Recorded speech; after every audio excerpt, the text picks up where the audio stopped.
Hello everyone, welcome back to SBL English classes with Manoj sir. Today we are going to learn 20 important words with their Hindi meanings and antonyms. So let's start.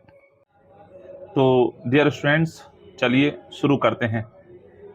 Screen पर आपको साफ दिखाई पड़ रहा होगा UP board class 12 most important antonyms. Antonyms का अर्थ होता है विलोम, उल्टा। तो यहाँ पर एक वर्ड आपको पेपर में दिया जाता है, आपसे उसका एंटोनिम्स पूछा जाता है और इंटरमीडिएट में ये क्वेश्चन आता ही आता है।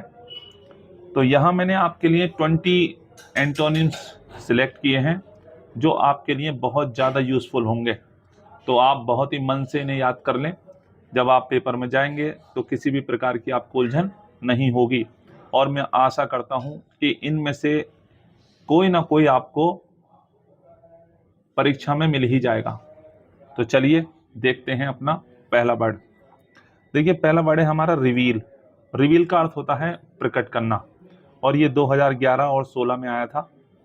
अब इसका एंटोनिम होता है कंसील, जिसका हिंदी अर्थ होता है छिपाना। तो आप देख सकते हैं प्रकट करने का उल्टा होता है छिपाना। तो आप इसे याद कर लीजिएगा अच्छे से, रिवील और इसका एंटोनिम होता है कंसील। ठीक। सेकंड वर्ड है हमारे पास डेजर्टर। डेजर्टर का मतलब होता है भगोड़ा। भगोड़ा किस तरीके का, जैसे कोई सैनिक होता है अपने कर्तव्य से भाग जाता है, हम उसे भगोड़ा कहते हैं। तो इस प्रकार का भगोड़ा जो है वो डेजर्टर कहलाता है। और इसका एंटोनिम होता है लॉयलिस्ट। लॉयलिस्ट का मतलब होता है वफादार व्यक्ति। ऐसे ही देखिए हमारे पास तीसरा है मंडेन। मंडेन का मतलब होता है साधारण और इसका एंटोनिम होता है एक्स्ट्रा ऑर्डिनरी, असाधारण। ठीक। इसी प्रकार से हमारा चौथा वर्ड है एंशिएंट। ये 2013, फिर 1998, 2017, ये अब तक मेरे जो पास आंकड़े थे उसमें मैंने देखा ये 3 बार आ चुका है और मैं समझता हूँ ये अक्सर आता ही रहता है। इसे आप बहुत अच्छे से पक्का कर लें। इसका जो एंटोनिम होगा वो होगा मॉडर्न, आधुनिक। चलिए हम अपना पांचवा वर्ड देखते हैं। पांचवा वर्ड है हमारे पास वेलर। वेलर का मतलब होता है वीरता या शौर्य और इसका एंटोनिम होता है कावर्डिस। कावर्डिस का मतलब होता है कायरता। फिर हमारा छठा वर्ड है हम्बल। हम्बल का मतलब विनम्र, नर्म जिसे हम कहते हैं और इसका एंटोनिम होता है प्राउड या एरोगेंट, जिसे हम कहते हैं घमंडी। ठीक है। सातवां वर्ड है रिलायबल। रिलायबल का मतलब होता है भरोसेमंद या विश्वसनीय और इसका एंटोनिम होता है अनरिलायबल, यानी कि अविश्वसनीय या भरोसे के लायक नहीं। फिर हमारा आठवां वर्ड है डिनाई, मना करना या इनकार करना। इसका एंटोनिम होता है एडमिट, स्वीकार करना। ऐसे ही हमारा नवां वर्ड है फ्री, जिसे हम हिंदी में कहते हैं स्वतंत्र या मुक्त। इसका एंटोनिम होता है बॉन्ड, बंधा हुआ या परतंत्र। हमारा 10वां वर्ड है माइल्ड, हल्का या नर्म। कभी कभी आप सुनते होंगे मुझे ज़रा सा हम बोले मुझे माइल्ड बुखार है भाई, फीवर आ गया, माइल्ड फीवर, इस तरीके से हम इसे यूज़ करते हैं। तो इसका माइल्ड का जो एंटोनिम होता है वो होता है सीवर, कठोर, या फिर इसका एक अर्थ गंभीर भी निकलता है। फिर इसके बाद हमारे पास है 11वां शब्द है एडवर्सिटी। ये भी काफ़ी पेपर में आता है।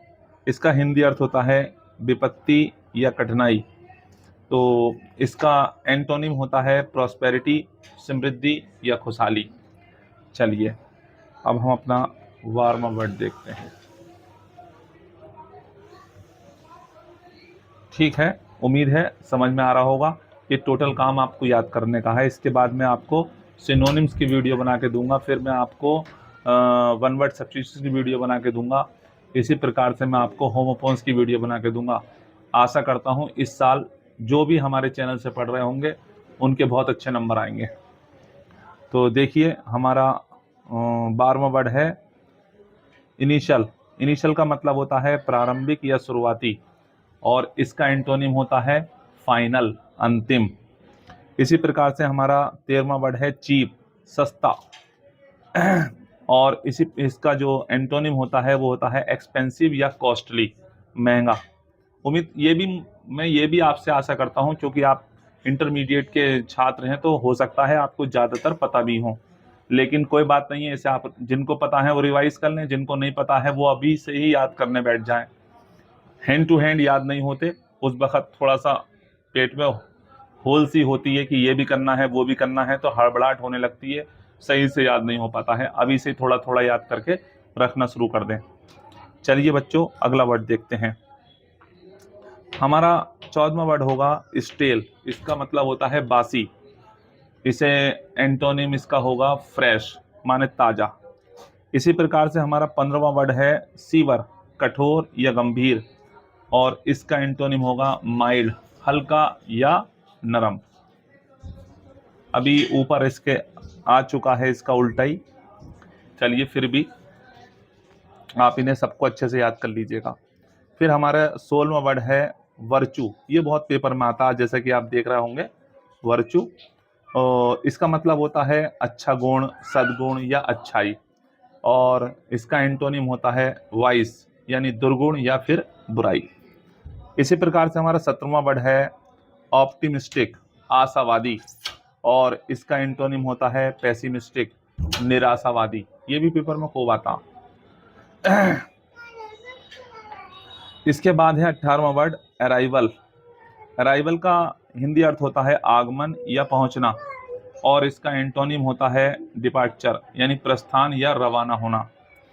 इसी प्रकार से हमारा 19वां जो वर्ड है वो भी मोस्ट इंपॉर्टेंट है, पैट्रियट। देशभक्त को कहते हैं। 2014, 16 और 18 में हमसे पूछा गया था, हो सकता है अब 2026 में फिर से आ जाए। इसका एंटोनिम होता है ट्रेटर, देशद्रोही, अर्थात गद्दार। फिर इसके बाद हमारे पास 20वां वर्ड है लेमेंटेबल, दुखद, खेदजनक, और इसका एंटोनिम होता है प्रेजवर्ती, तारीफ के लायक या प्रशंसनीय। तो बच्चों, उम्मीद करता हूं कि ये अब अच्छे से आपके समझ में आ गए होंगे। आप एक बार स्क्रीनशॉट ले लीजिए इनका, फिर इन्हें याद कर लीजिएगा। देखिए, मैं एक बार और दिखा देता हूं आपको। ये इस तरीके से यहाँ से ये एक इतना स्क्रीनशॉट हो जाएगा, और उसके बाद एक स्क्रीनशॉट आपका यहाँ से हो जाएगा, और फिर बचा कुछ एक आप यहाँ से ले लीजिएगा। ठीक है ना? तो ये आपके 20 मोस्ट इम्पॉर्टेंट एंटोनिम्स है। आशा करता हूँ आप इसे अच्छे से याद कर लेंगे। वीडियो देखने के लिए आपका बहुत बहुत धन्यवाद। मिलते हैं अगले वीडियो में। Thank you very much.